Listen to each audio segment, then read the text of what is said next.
Welcome back to the GSMC Dead Ball Sports Podcast, hosted by GSMC Sports Network. I'm your host, Nolan Jamber. Sorry, it's a little windy outside my window, so you might hear some, rattling here and there throughout the episode today. But today, like I said yesterday, this week, honestly, is going to be very heavily NBA, NFL based, NBA playoffs, and the NFL draft just happened. So we're gonna keep talking about that as long as we can. But today's gonna be the last day for that. Last day talking about the draft. Now going forward, it's going to be future, like how teams are going to do, all that stuff. So we're starting off with the NFL draft. We'll recap. We did yesterday like a first round recap. I'm going to do an overall like recap of the draft. Like, I don't know, kind of like surprises, I guess you could say, players who fell. After that, we're doing one segment of NFL. The rest are NBA. We're doing the NBA awards, players who, who are nominated for awards, players who've already won. Recap the two games from last night. Preview the four games for tonight. And then talk about Giannis and the Bucks. Just, what's happening next for him. Before we get to any of that, though, tips and donations. Tips and donations are always greatly appreciated. By tipping and donating, it shows that you guys care about the content that we're putting out, and we're putting out the best content that we possibly can. So if you do want to tip or donate and show your support and you're in the live stream, feel free to do that with the super chat and sticker feature. And if you're not in the live stream or want to tip or donate, feel free to do that with the two links in the bio and in the description of the GSMC, site. Even if you don't want to tip or donate, and show support, you can always do that by leaving a comment in the live stream comment section, YouTube comment section, anything.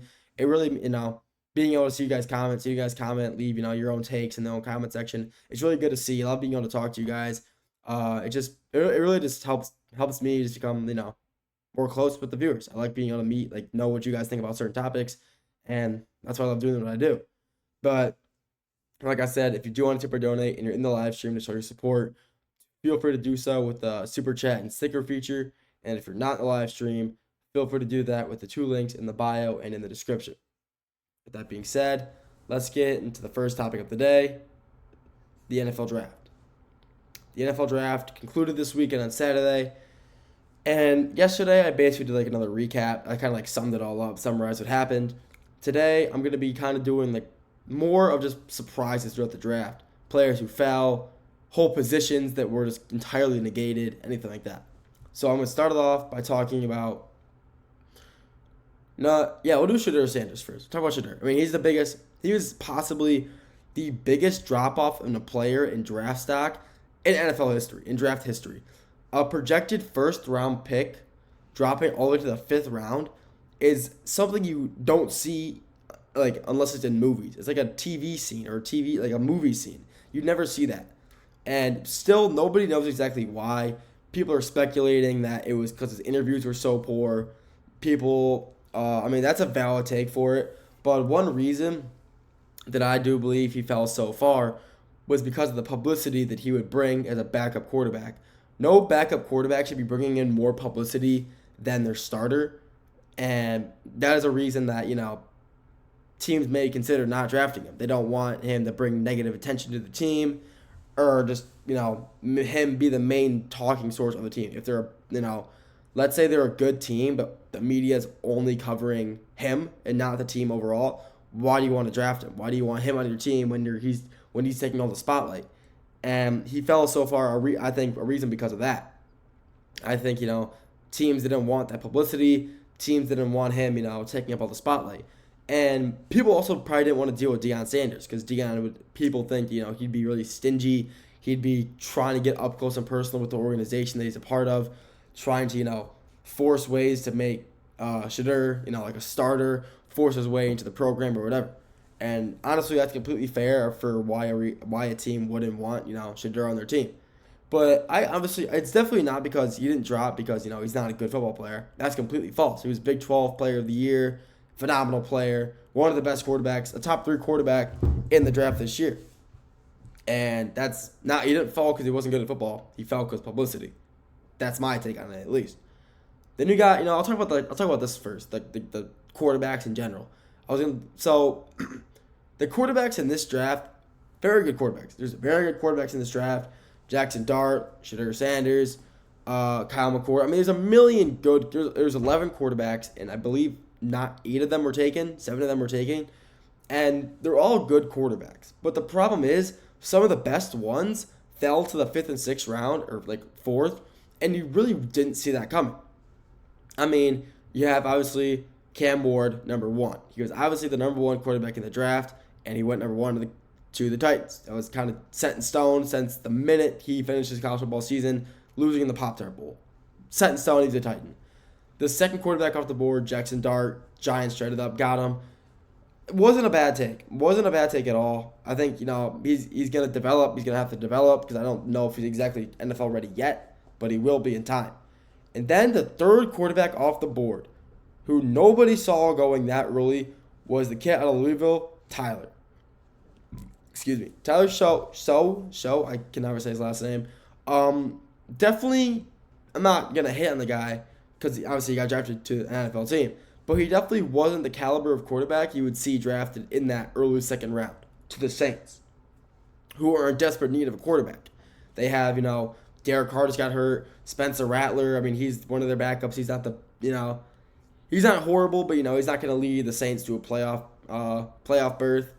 I mean, there's just a very questionable decision there of why the Saints took him over a million other guys. Quinn Ewers, Will Howard, Kyle McCord, there's a million quarterbacks there's multiple other quarterbacks who were above him, who are honestly better players, but the Saints must have saw something in him to pick him up.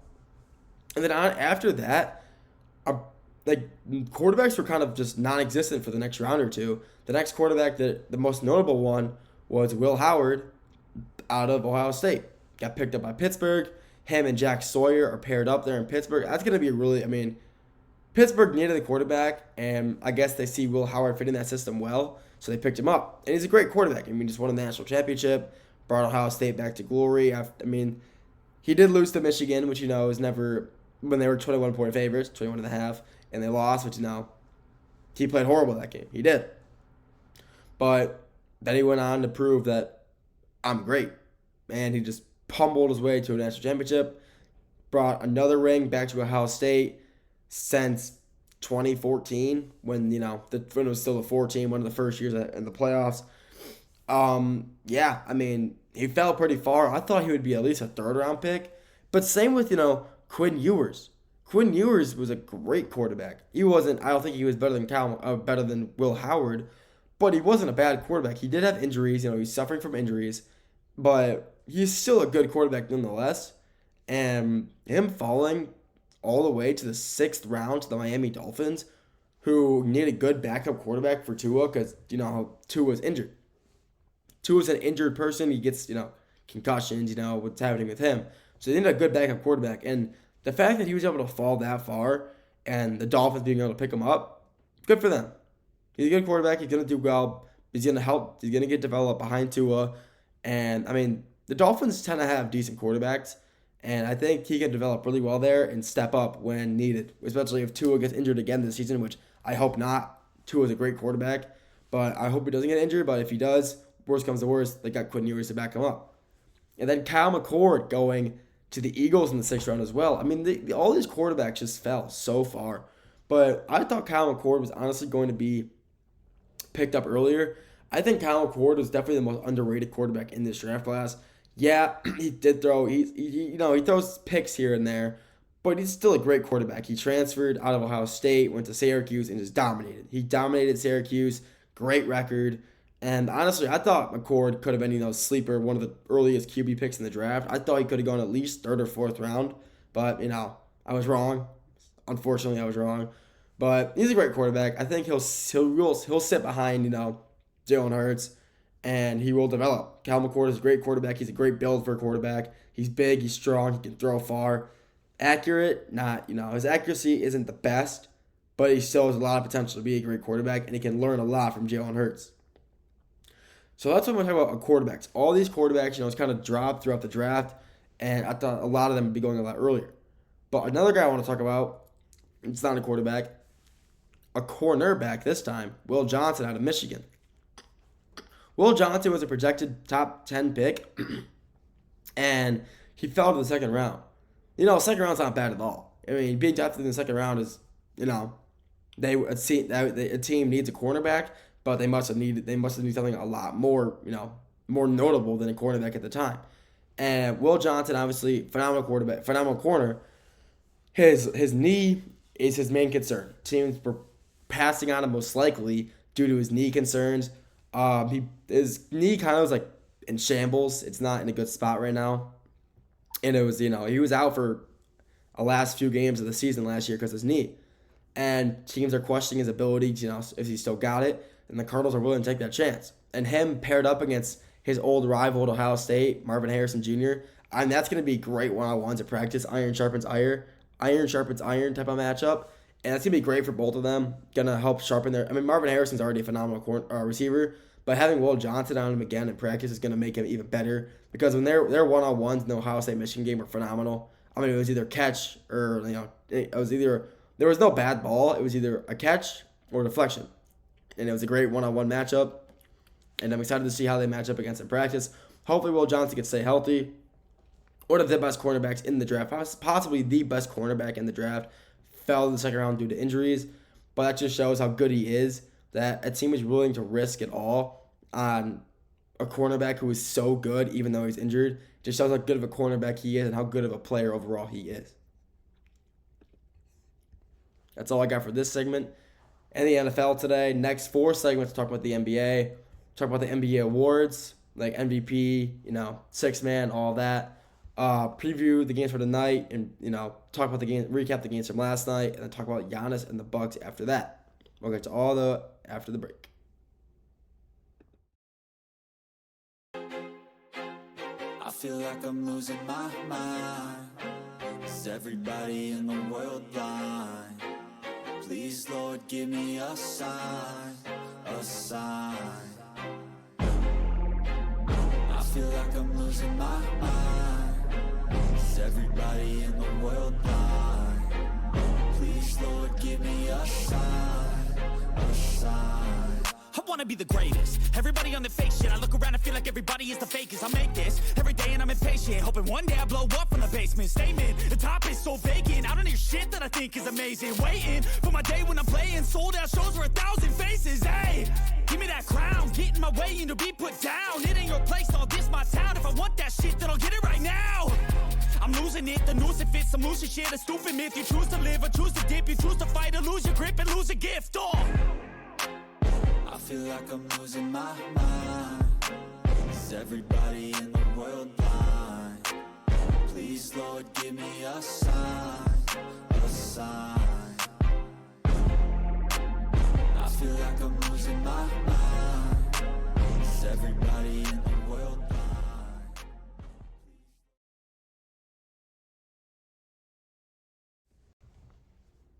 Welcome back to the GSMC Dead Ball Sports Podcast, hosted by GSMC Sports Network. I'm your host, Nolan Jamber. First segment, we previewed, recapped the NFL draft, talked about some of the guys who fell, positions who fell, all that.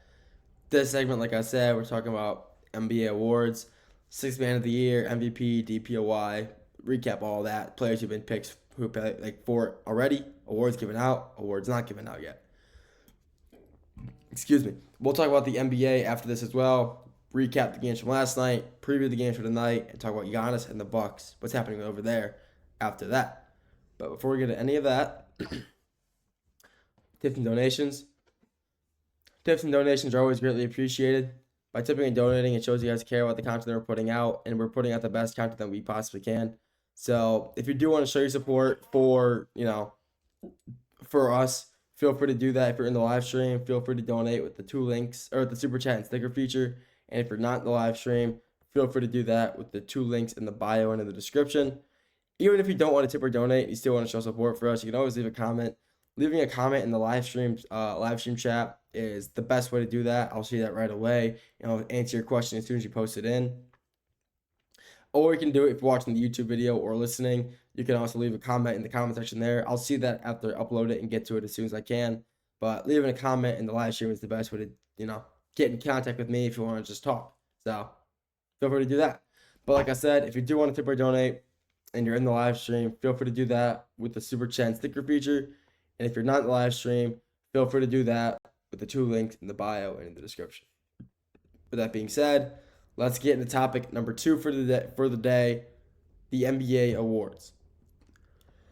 NBA awards, pass out every year, and there's always controversy. Not really controversy, but like, he should win this, he should win this, like all that. But this year, I feel like if you look at the candidates for each award that has already been given out or is already, going out soon, I feel you can kind of already tell who's going to win each.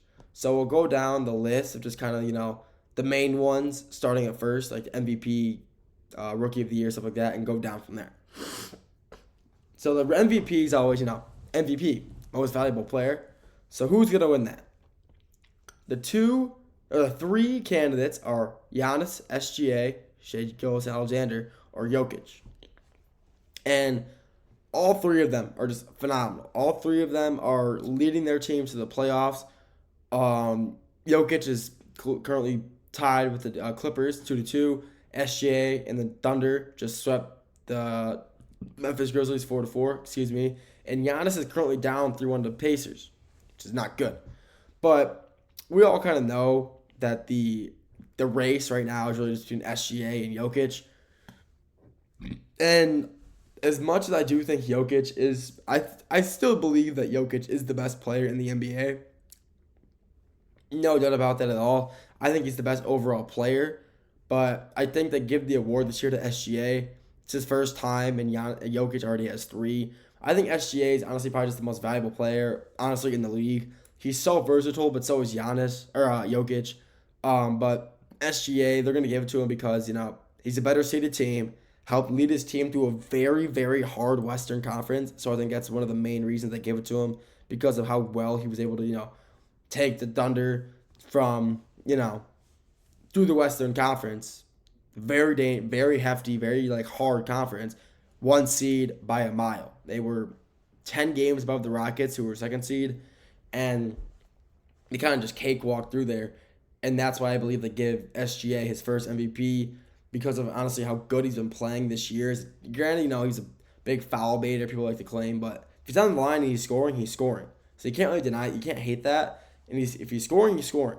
So yeah, I think this year's Kia MVP goes to Shai Gilgeous-Alexander of the Oklahoma City Thunder. Then we got Rookie of the Year. The 3 candidates right now: Stephon Castle of the Spurs, Zachary Richardson of the Atlanta Hawks, and Jaden Wells of the Memphis Grizzlies. Honestly, there's one person who would win it if he never get injured, and that was Jared McCain.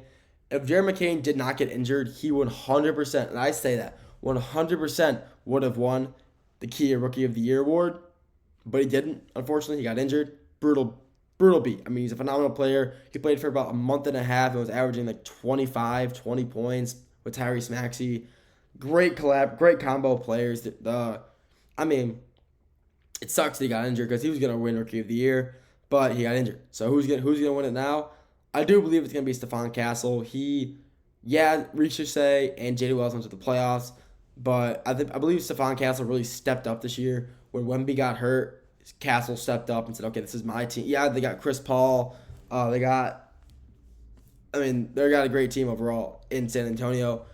But, Stephon Castle really stepped up. He was a great player for the Spurs this entire year, and that's why I think he is going to win Rookie of the Year. He just also has the best averages out of all those 3 in points and rebounds and assists. I believe he leads all 3 of them in that. So also he's the most valuable player. He contributed the most to his team compared to the other 2. They didn't. Richardson was a good player, 13 and 6 average, and a block and a half a game. So that's a pretty good stat line. But Jaden Wells, he's not a horrible player whatsoever, but he just hasn't made an impact like Castle or Richardson has. But Castle's been the overall best player from this rookie draft class, behind Jared McCain. But winning Rookie of the Year, the Kia NBA Rookie of the Year, will be Stephon Castle of the San Antonio Spurs. The DPOY has already been given out. The candidates were Dyson Daniels of the Atlanta Hawks, Draymond Green of the Golden State Warriors, and then the winner was Evan Mobley of the Cleveland Cavaliers, who was completely deserving of it. Evan Mobley has played phenomenal this whole year on both sides of the ball, But his defensive play, I mean, he won 2021 Rookie of the Year for a reason. In that stacked draft class, he had Cade Cunningham, Jalen Green, Alperen Sengun, Franz Wagner. I mean, that draft class was phenomenal. And he won Rookie of the Year. Completely deserved it. I was really mad when Cade lost it. I was not happy. But, he won it. And he's proven to be a phenomenal player through the past few seasons, through their rebuilding era. They have made their way to the first seed in the Eastern Conference and kind of led by Mobley. I wouldn't say he leads the team, but he's in the defensive side. He's their anchor. He is their defensive wing, and he gets it done. He blocks, steals. I mean, he just does it all. And there's a reason he won DPOY because of all of his, great play. MIP, the most improved player, Cade Cunningham of the Detroit Pistons, Ivan Zubac of the LA Clippers, and then Dyson Daniels of the Atlanta Hawks. This one has not been given out yet. I don't believe it'll be Dyson Daniels. I do believe it'll be between Cade and Ivan.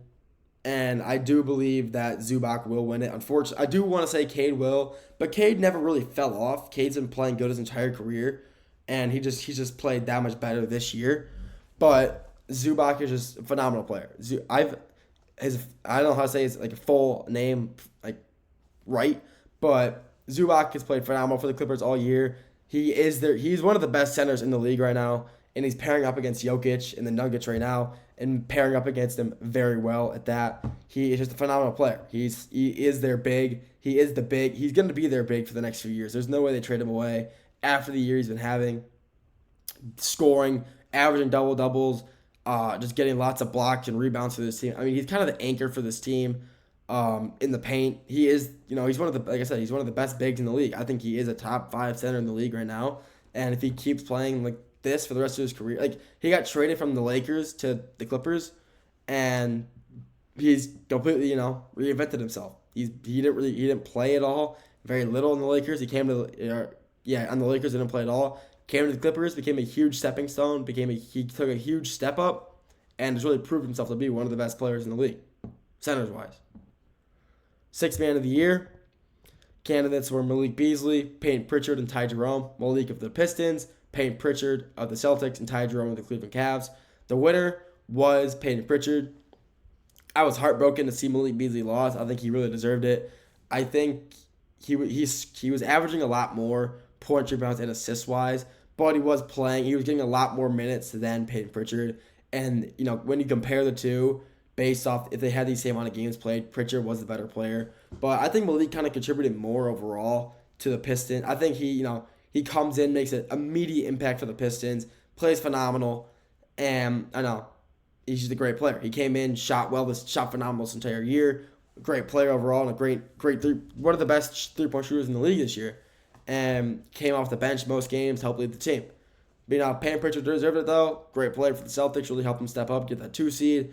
Great player overall. I think he completely deserved it. And yeah, that's all I'm going to say about that. There's a few more, but I'm not going to lie. I really got to go to the bathroom, so we're going to end the segment there.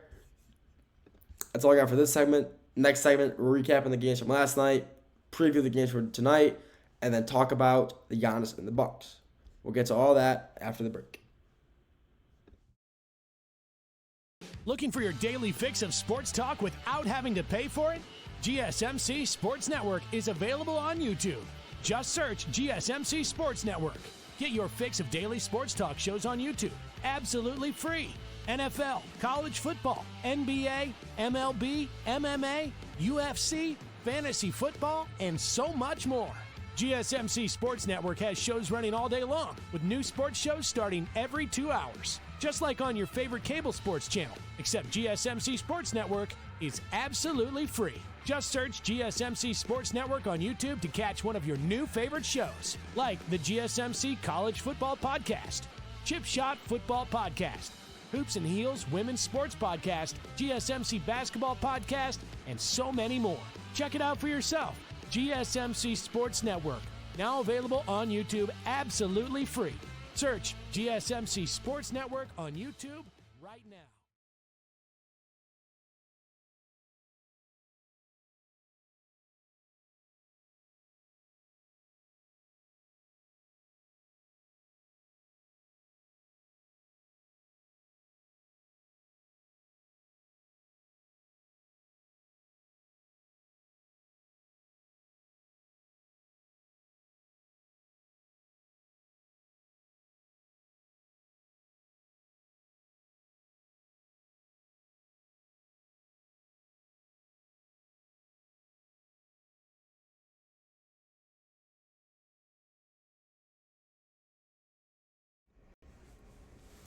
Welcome back to the GSMC Dead Ball Sports Podcast, hosted by GSMC Sports Network. I'm your host, Sloan Jamber. I'm not sure how long that stream was black for, but sorry for the late return. I was doing something. In this segment, we're going to recap the games from last night, the 2 games. Next segment, we'll preview the 4 games for tonight. After that, end off by talking about Giannis and the Bucks. So, let's talk about the games for last night, which was Monday, April 28th. There's 2 games last night. Cleveland Cavaliers versus Miami Heat, and the Houston Rockets versus the Golden State Warriors. There really isn't much to say about the first game. Let's just say that. The Cleveland Cavaliers Miami Heat game was, it was a basketball game that was aired on TV and had fans of the game, where the players were dribbling the ball up the court and shooting the ball. I'm not really sure what to say. When you're down 76-33 at halftime, I don't really know how to, what do you even tell your players in the locker room at halftime? You're one of the greatest head coaches of all time, especially in the playoffs. You bring them into the locker room and you're down 40 points at halftime. What do you say to your team? Yeah, guys, go out there and give it our all. How do you hype your players up after that? I don't really know. I feel really bad, but the Cleveland Cavaliers they really went out there and proved why they were the 1 seed in the East last night. They dominated the whole series. It was absolute domination the entire series. 4-0 sweep. First time actually in Cavaliers history where they swept the team without LeBron James. That was their first ever in franchise history. They beat a team 4-0 without LeBron James being on their team. That breeze just really scared me. That's just nuts. They deserved a win. 100%. They were the best team. I was really persistent on the fact that I really thought that the Heat were going to be a sleeper team. Maybe go in there, maybe beat the Cavaliers, but if not, win a game or 2, take it to 6, but I wasn't even close. And you got 4-0 swept. The first game, they lost by 20 the first game. And I was like, it was like a kind of like a field game. They're feeling it out. They're going to come back next game better. They lost by almost 9 the second game. And then I continued to say, sorry about that. I continued to say, yeah, they got this. They can come back. And they lost again. And then yesterday I said, yeah, they're going to lose tonight. And not only did they lose last night, they lost in a landslide. It wasn't even, it was just phenomenal. They were outclassed that entire series.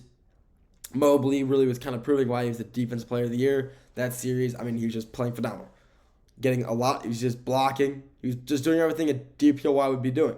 A lot of blocks, good steals, great interior defense, letting nothing by. There was no easy buckets when he was there. He was there playing great interior defense and decent, for his size, he's a great perimeter defender as well. So, congrats to the Cleveland Cavaliers on, getting their first ever franchise sweep without LeBron James and moving on to the Eastern Conference semis. Congrats to them. But, before we get into the next one, take a little sip. Man, water's good. Oh, man, I love me some water.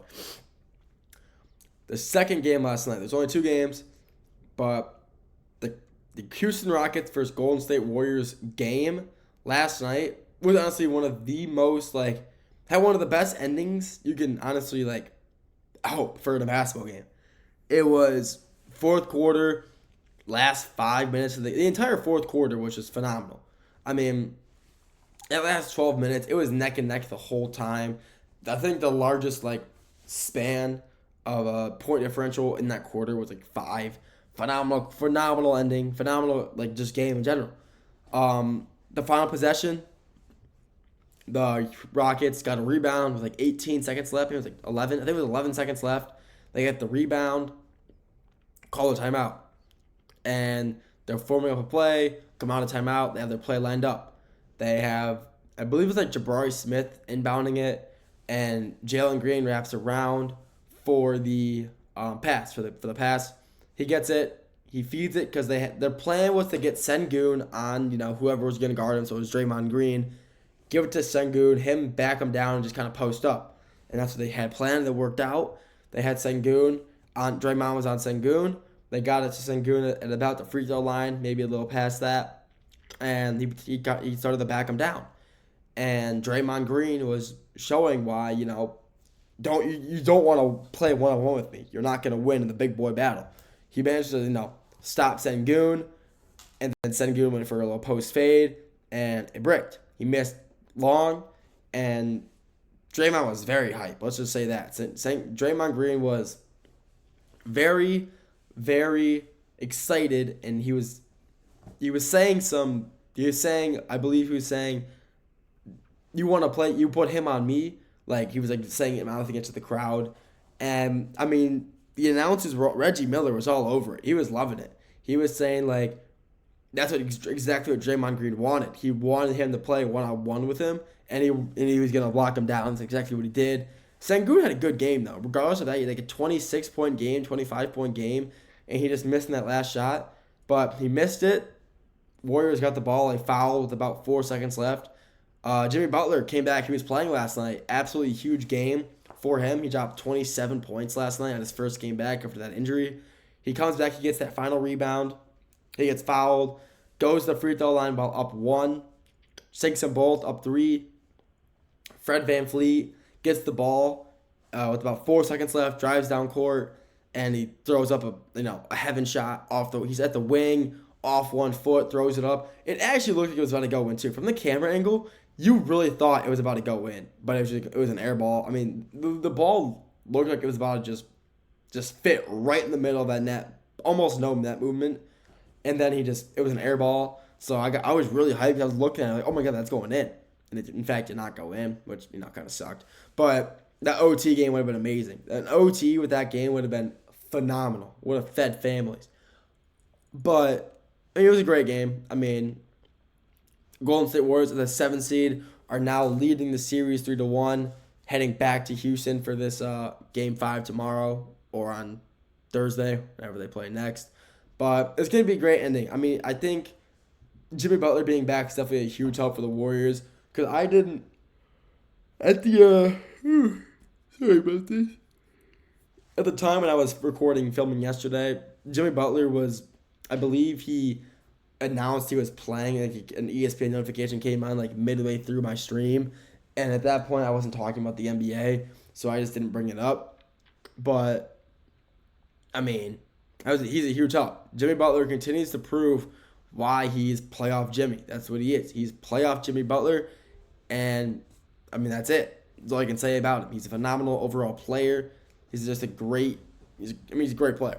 And playoff time, he excels. He excels more than ever in playoff time.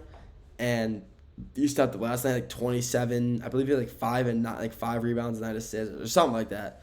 But, I mean, playoff Jimmy's a different animal. Different breed. Phenomenal player. And if they win tomorrow night or Thursday night, I mean, that's a huge, huge, boost of confidence to the team. If they win this series, I 100% believe that they could make a playoff, like a championship run like they did back in 22. No one believed in them. No one believes in them right now to make it to the final, at the start of when the playoffs were first announced. And now people are like, wait, this team is legit again. Like, can they make another run? And I believe they 100% can. If Jimmy Butler can stay healthy, they 100% will make another playoff run, making it back to the NBA Finals. And I wouldn't be surprised if that happened. I 100% believe it could, and I would not be opposed to see that happen either. That's all I got for this segment. Next segment, we'll preview the games for tonight. After that, we'll talk about Giannis and the Bucks, what's going on over there with that team. But we'll get to that after the break.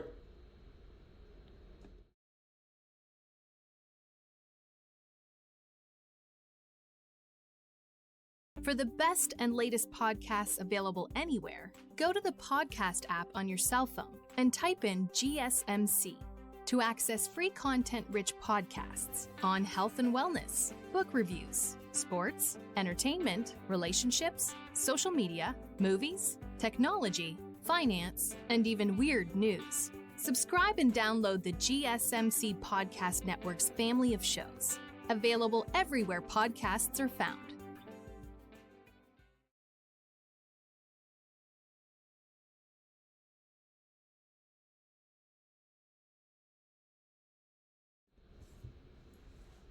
Welcome back to the GSMC Dead Ball Sports Podcast, hosted by GSMC Sports Network. I'm your host, Nolan Jammer. First three segments, we started off with the NFL Draft, finalized that. Last time, we're going to talk about that. The previous two segments, talk about the NBA.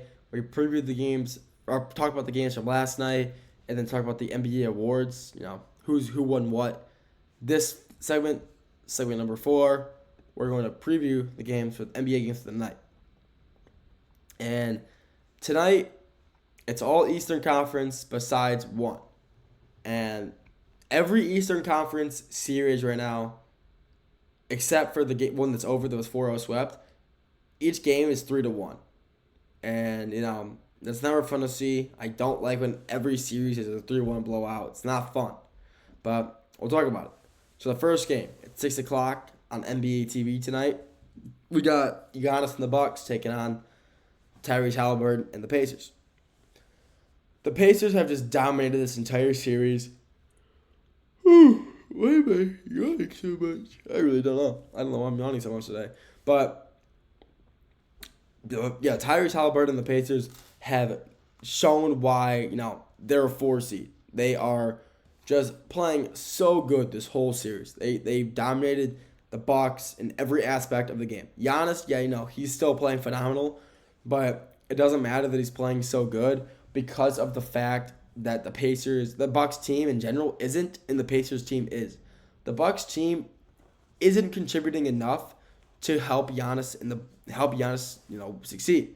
And the Pacers, they're spreading out their playing time, their players very effectively, very efficiently, and they're winning games because of it. They are, all their players are playing well. They're all stepping up, and the Buck players aren't. Kyle Kuzma isn't playing good. Dame, unfortunately, just tore his ACL. And honestly, that could be the end for Dame's career. I 100% believe that. I think Dame, honestly, might just be done after this. He spent way too much time in Portland, came to Milwaukee, looking to succeed, had that blood clot, very unfortunate, and came back for 2 games and tore his ACL, which is honestly just like the worst thing could happen. You're out for 2 months, and then and now he's out again for another at least 6 to 8, which is just absolutely brutal for him. So tonight, I think is going to be the series ending for the Pacers Bucks, where the Pacers will come out on top 4-1 and that series in 5. Honestly, at the start of that series, I really didn't know who I wanted to win, who I had winning. I believe I had the Pacers in 6. So I'm kind of right, but I wish the Bucks were just fully healthy the entire series, so it could have been evenly matched the whole time. But honestly, if the Bucks didn't win that game, that one game they had, the game 3, they Giannis wouldn't have won a playoff game for over 1,020 days, I believe is what it was. And that's kind of crazy. Giannis is one of the best players in the world. And he was on a 1,000-day losing streak in the playoffs. He got swept last year.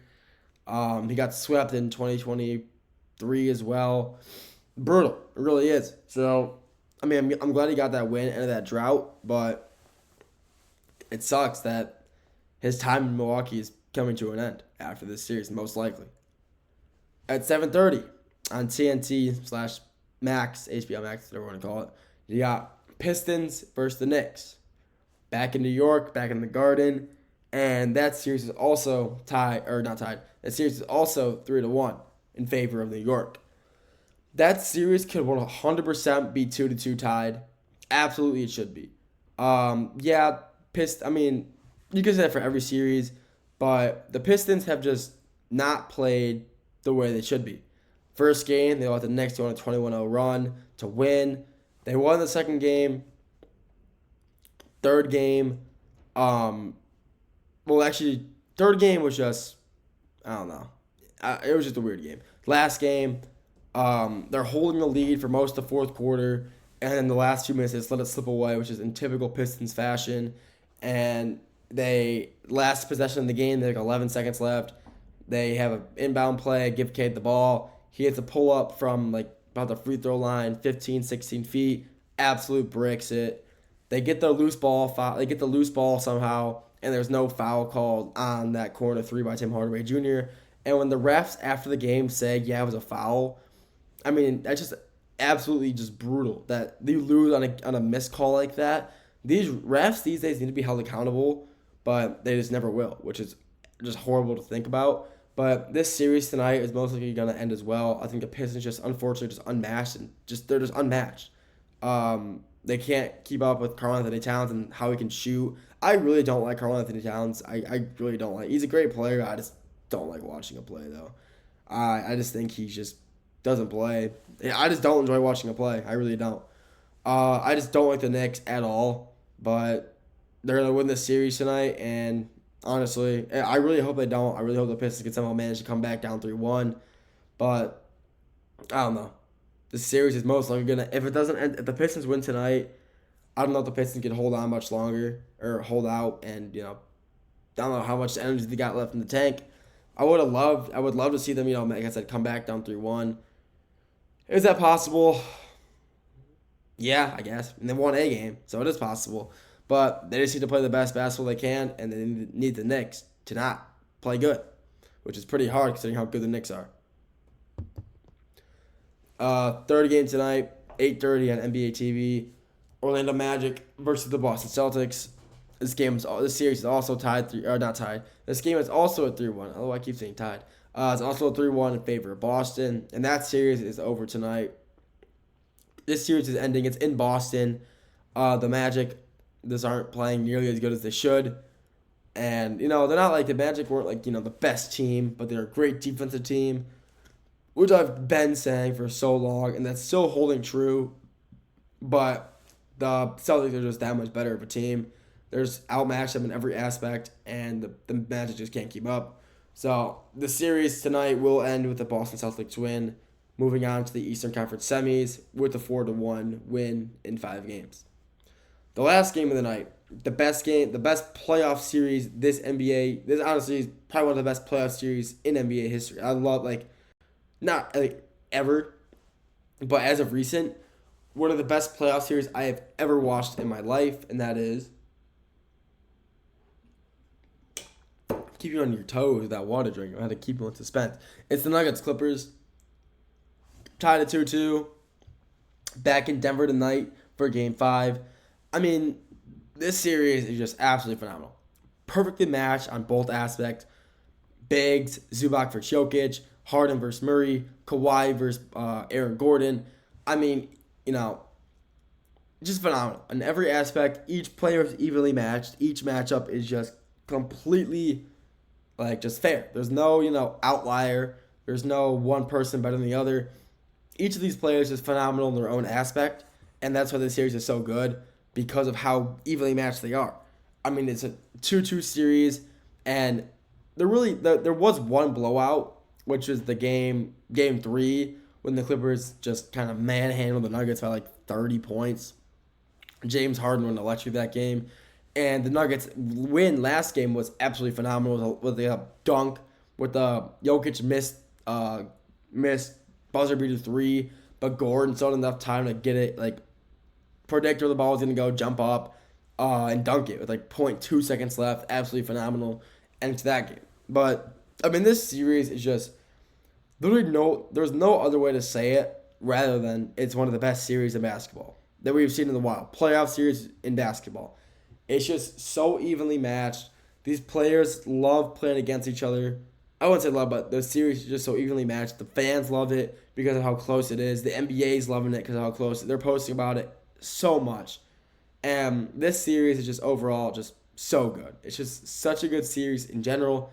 And the best series in the NBA right now. I mean, there's literally nothing more I can say about that.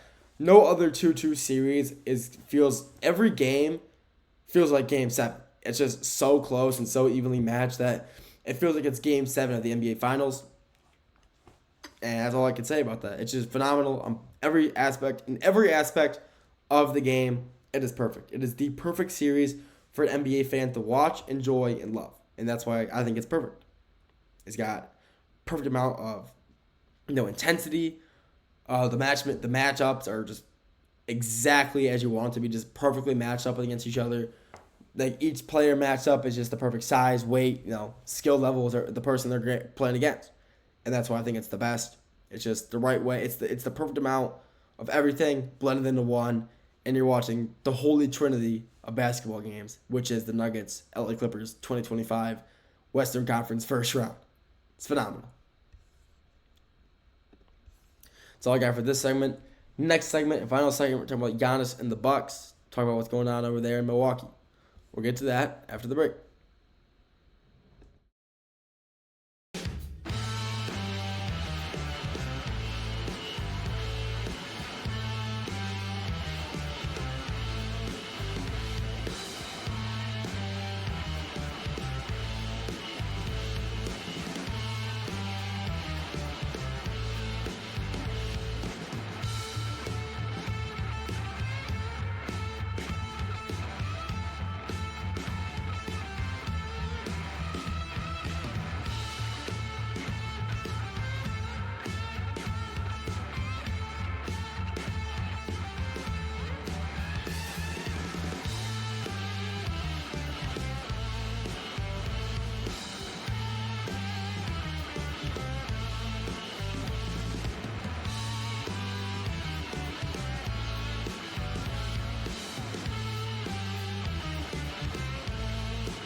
Welcome back to the GSMC Dead Ball Sports Podcast, hosted by GSMC Sports Network. I'm your host, Nolan Jamber. First segment, we recap the NFL Draft. Kind of did one final recap on that. This previous segments, we've talked about the NBA only, NBA awards, preview the games for tonight, recap games from last night. Finally, segment 5, we're talking about what's next for Giannis and the Bucks. Sorry, my throat kind of hurts. I feel like, I don't know. It just kind of hurts. Weird. All right. Giannis and the Bucks. Like I said, they currently are down 3-0 to the Indiana Pacers. Or 3-1, sorry. To the Indiana Pacers. If they lose tonight, series is over. And I do believe that if they lose tonight and they lose this series in general, which they will, I do believe that, Giannis is out. I think Giannis has been on the Bucks for his entire career. He's been nowhere else but Milwaukee. And he got his NBA championship in 2022.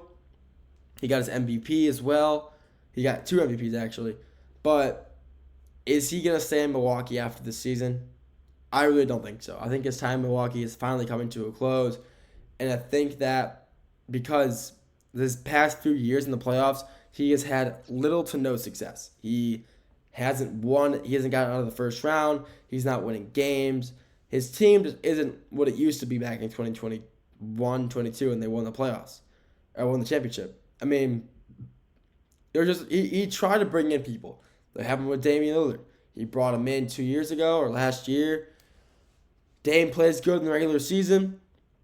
Come playoff time, he kind of fell off. Dame gets a blood clot mid-season this year. I think it's like January. He's been out since January, February, whenever that blood clot came in.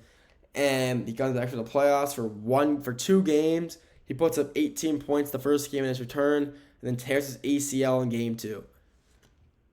Ooh, excuse me. Wow. Absolutely horrible. And I do believe that Dame's going to retire now. I do think Dame's time is in the NBA is over. I think he should retire. I think he's been in the league for a while now. And should he retire? I mean, I personally think he should, but I don't think he will. I think he's still got more in the tank. But I just don't want him to get, more injured. I don't want him to, ruin his life because he loves basketball so much. He never wanted to run from the hustle. He didn't leave Portland because he loved the people, he loved his team, but he didn't want to he just wanted to keep playing there. And he had I mean, he never made it really far in the playoffs. He never, won anything big, unfortunately. But, yeah, I mean, he's out. Giannis brought him in. And now what's left for Giannis? He's got nothing left to prove in Milwaukee. He's Milwaukee's scoring champion all time. So where will he go? I think that his ideal landing spot for Giannis Antetokounmpo is going to be the New York Nets. Not the Knicks. The Brooklyn. Why did I say New York? Brooklyn Nets. I don't know why. I don't know why I said the New York Nets. That was really weird. But the Brooklyn Nets are going to be home for Giannis this offseason. And why do I think that? Because, my back. Because he has homes in Brooklyn. That's why. I think he wants to go to Brooklyn because of his real estate in Brooklyn.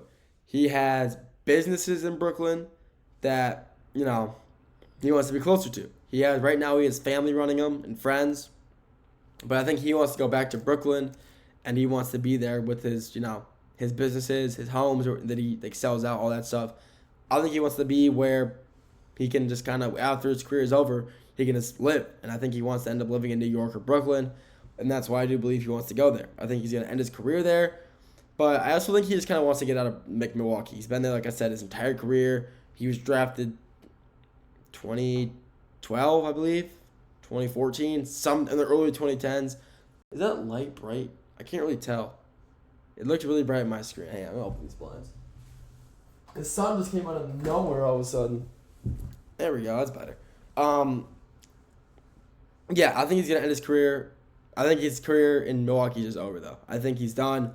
He's been there his entire career. He's went through a lot of head coaching changes. He's now being coached by Doc Rivers and Darvin Ham, which is, I'm not going to say they're interesting head coaches. I mean, a lot of NBA fans tend to hate, discredit them as coaches because they're both not. I mean, honestly, they're not the best coaches, and both of them leading the Milwaukee Bucks is just kind of interesting. I mean, without Giannis, the Bucks would just be terrible. I mean, straight up, they'd just be a really bad team.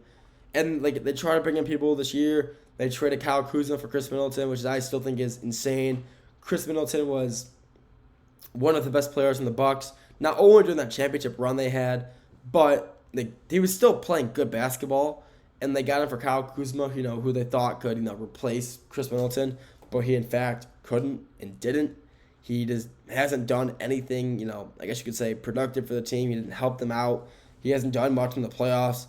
And honestly, Giannis' time in Milwaukee is just coming to an end. I mean, that's just really the truth. His time is coming to an end. He's been there his whole career, and he's got nothing left to prove. I mean, he's already surpassed Kareem for the Bucks all-time scoring leader. He brought him a championship in 22. He's won MVPs. I mean, he's got what it takes. I think people can make an argument that he's a Hall of Famer. Is he? Most likely, yeah. He's most likely going to be a Hall of Famer. I'll be surprised if he doesn't make it. I mean, he's a great player. One of the first, I think he was probably the third or fourth out-of-country player that's not American to win. MVP, Hakeem, Steve Nash, Jokic, Giannis. I mean, those are some of the only, foreign players to win the MVP, and he's one of those 4 or 5 now. And he's a great player still. He's still a phenomenal player. He's still got more left in the tank. I just think he wants out of Milwaukee. I think he sees himself somewhere else. But where else could he go? I mean, obviously he could go to the Knicks, but if he were to go for the Knicks, they'd have to give up a lot. They'd probably want, Karl Anthony Towns to return, probably Josh Hart as well. I mean, who knows? But I mean, any team in the league would be lucky to get Giannis. Giannis is a phenomenal player. Great two-way player, great offensive mind, great defensive player. I mean, he's really kind of, I don't even know. He's a player you want on your team. He's a good guy. You guys kind of troll a lot though, which a lot of players in the league find him really childish because of how he acts. Which you can agree, you can watch him and kind of agree on, but I mean, overall, he's still one of the best players in the NBA. He's an MVP finalist this year for a reason. You don't get that for nothing. I mean, he's a phenomenal player overall. He's got what it takes to bring, glory to whatever team he goes to. Even if he goes, unless he went to Charlotte, I still think Charlotte would still be horrible. But, a lot of teams want him. Obviously, the Nets, the Knicks probably would want him because the Knicks want every big name player in the world. But, he can go anywhere. Portland, maybe he'll go to Portland. Who knows? But a lot of teams, every team in the league can utilize him. But maybe the Pistons. Wouldn't be mad if he went to the Pistons. Him and Malik Beasley pairing up again. Wouldn't be mad about that. But like I said, Giannis' time in Milwaukee is coming to a close. He's been there his whole career. He's given everything he's got his entire career. He's brought them a championship, MVPs. And he's got nothing left to prove in Milwaukee, besides the fact that he's Milwaukee's greatest player. Stat-wise, he's Milwaukee's greatest player ever. But, if he wants to pass Kareem, I think he still needs another championship or two there to kind of pass him as the all-time Milwaukee great. But he already has more points than him, so, who knows. But, yeah, Giannis is most likely going to leave. Where he'll end up, who knows. Most likely, I think the Nets. But only time will tell. And, if they lose this series, he's 100% done. If he manages to, come back down 3-1, beat the Pacers, and make it somehow to the Eastern Conference Finals, I think he might stay for another year. Because his contract is big. I don't know if the Bucks want to pay that out. And some teams might be willing to pay for a big contract such as Giannis. So, only time will tell. We'll have to wait and see. But if he doesn't end up leaving, I think he will be a Brooklyn Net. That's all I got for the folks today.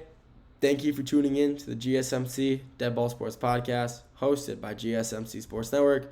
Your continued support really means the world to us, so feel free to like, comment, and share with anybody. If you want to stay up to date with all things GSMC, make sure to follow us on all of our social media, with being, X/Twitter, Facebook, Instagram, Snapchat, anything. If you're on social media, so just search up GSMC and we're on it. Make sure to hit us with a follow so you can stay up to date with all things GSMC. That being said, thank you for tuning in today. Have a great rest of your day, and I'll talk to you all very soon. Have a good one.